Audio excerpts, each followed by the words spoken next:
जहां HMPV virus की भारत में दस्तक हो गई है। दरअसल भारत में 2 मरीजों की पुष्टि हुई है। बेंगलुरु के अस्पताल में मरीज पाए गए हैं। 3 महीने की बच्ची को अस्पताल से डिस्चार्ज किया गया है। 8 महीने के बच्चे में भी अभी तक ये वायरस की पुष्टि हुई है और बच्चा अभी तक अस्पताल में ही भर्ती है। 8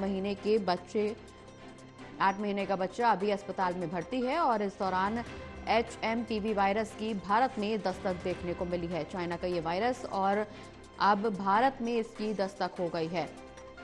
ज्यादा जानकारी के लिए हमारे साथ असिस्टेंट एडिटर ललित नारायण कांडपाल जी फोन लाइन पर जुड़े हैं। ललित जी, अभी तक चाइना में इस वायरस का प्रकोप देखने को मिल रहा था, लेकिन अब दुखद बात यह है कि भारत में भी इस वायरस की एंट्री हो गई है। 2 बच्चों में ये इसका संक्रमण पाया गया है। हालांकि एक बच्चे को अस्पताल से डिस्चार्ज मिल गया है, लेकिन 8 महीने का एक बच्चा अभी भी अस्पताल में भर्ती है।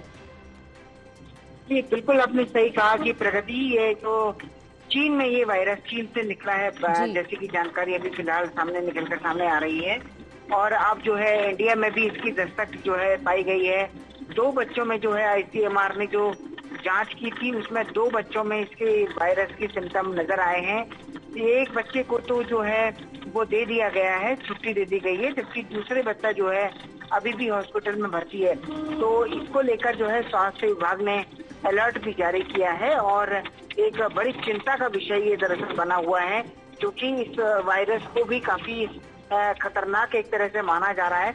हालांकि ये पहले कोरोना जैसा इतना खतरनाक नहीं है, लेकिन फिर भी जो है इसको लेकर जो है पूरी सतर्कता बरती जा रही है और सभी को जो है निर्देश दिया गया है कि वो पूरी सतर्कता इसको लेकर बढ़ते हैं। जी बिल्कुल ललित जी, कोरोना का जो आपने जिक्र किया, तो जिस दौरान कोरोना अपने चरम पर पहुंचा, हालांकि उससे भी पहले हल्के में ही लिया जा रहा था, लेकिन एक के बाद एक जिस तरह से कोरोना के मरीजों में इजाफा देखने को मिला और लगातार उसके बाद कई ऐसे वायरसेस आए जिससे कई लोगों की मौत भी हुई, कई लोगों को काफी नुकसान भी पहुंचा स्वास्थ्य संबंधी। यहाँ पर मरीजों की संख्या में इजाफा भी देखने को मिला, लेकिन अब ये जो वायरस आ रहा है, हालांकि कहा यह जा रहा है कि कोरोना के मुकाबले ये उतना संक्रमित नहीं है, लेकिन निश्चित तौर पर जो छोटे छोटे बच्चे हैं वो इसकी गिरफ्त में जल्दी आ सकते हैं, क्योंकि उनकी इम्यूनिटी बड़ों के मुकाबले थोड़ी कम होती है। ऐसे में बच्चों को बचा करके रखना बेहद जरूरी है।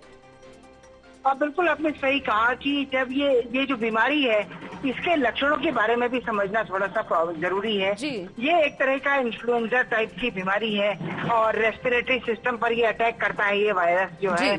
और वायरस अगर रेस्पिरेटरी सिस्टम पर अटैक करता है तो इसमें अगर कहा जाए कि सर्दी जुकाम से लेकर जो है सांस लेने में प्रॉब्लम, इस तरह की दिक्कत जो है वो हो सकती है। अब लेकिन ये वायरस जब निकल के सामने आया है, और जो वैज्ञानिक है वो इस बात पर भी काम कर रहे हैं कि इसका जो तोड़ है एक तरह से वो इसको कैसे निकाला जाए। स्वास्थ्य मंत्रालय भी बराबर नजर बनाए हुए है इस पूरी वायरस पर।